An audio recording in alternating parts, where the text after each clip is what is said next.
मी वामन. हा वामन साहेब. ऐक ऐक, पण माझं ऐकशील तर हीच वेळ आहे. जानकीला घे आणि पळून जा. वामन साहेब, मी तिला पळून आता पण घेऊन जाईन. अहो पण काय वामन साहेब, माझी आई त्यांच्या ताब्यात आहे. त्याचं काय? डोंट वरी, आईला मी काहीही होऊ देणार नाही. तू आईची काळजी करू नकोस. मला सकाळी सकाळी लवकर उठव. मला लवकर रमावतीला जायचंय. अचानक रमावतीला का? अचानक काम उद्भवलंय म्हणून. नाही, मग अचानक काय काम उद्भवलंय ते तुम्ही मला नाही सांगू शकत? हे बघ, सांगा ना. तुम्हाला सकाळी सकाळी उठवायचंय ना, मग काय घ्यायलंय ते तरी सांगा ना.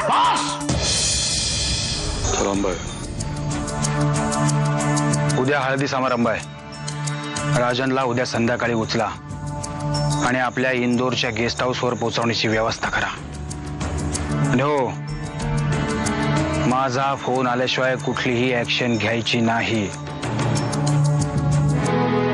मी तुझ्याशी बोलत नाहीये तर तुला असं नाही वाटलं की येऊन माझ्याशी भांडावं, जाब विचारावा की का बोलत नाहीयेस तू माझ्याशी? वाटलं, खूप वाटलं. पण तुला एक सांगू का, परशुराम साहेबांना त्रास व्हावा म्हणून मी नव्हता धरला जमिनीचा हट्ट.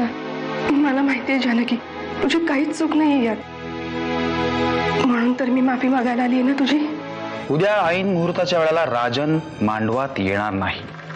ही काळ्या दगडावरची रेघ आहे. वाकणीस, तुम्ही काय स्वतःला ब्रह्मदेव वगैरे समजता की काय? निदान या लग्नाच्या बाबतीत तरी मी ब्रह्मदेवच आहे. आणि मी जे काही सांगतो तेच अंतिम सुद्धा. मी राजनला मदत करणार.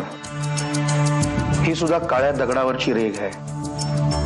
काय साहेब, तुमच्या या मदत करण्यामुळे राजनच्या दृष्टीने हे प्रकरण आणखीनच अवघड होत जाईल.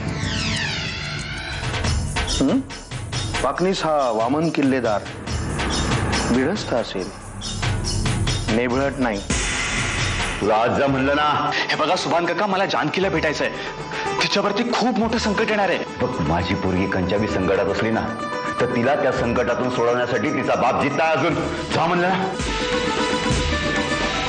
तिला किल्लेदाराची सून होण्यापासून कोणीही रोखू शकणार नाही.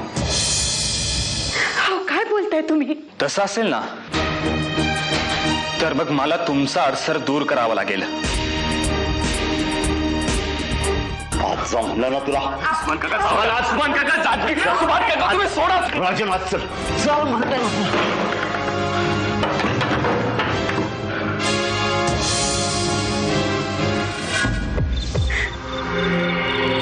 काय चाललंय समजा?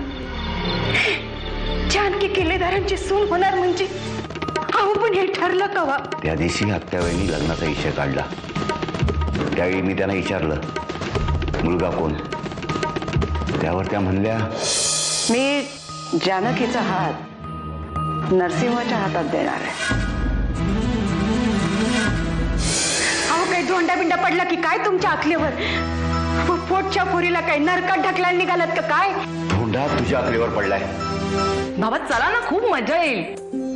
असं नाही का ऐकायचा तो? ही आला ना, पिवळा करूनच नेऊया बाहेर. अक्कल का तुला बिंडोक? अरे, तिच्या अंगावर कशाला ओरडतोयस? जा बाळा तुझा.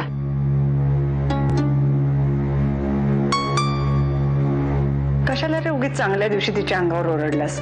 आता बाई, आता मात्र हद्द झाली तुझी. बघ, तू कितीही विरोध केलास तरी हळद उष्टी झालीच की नाही?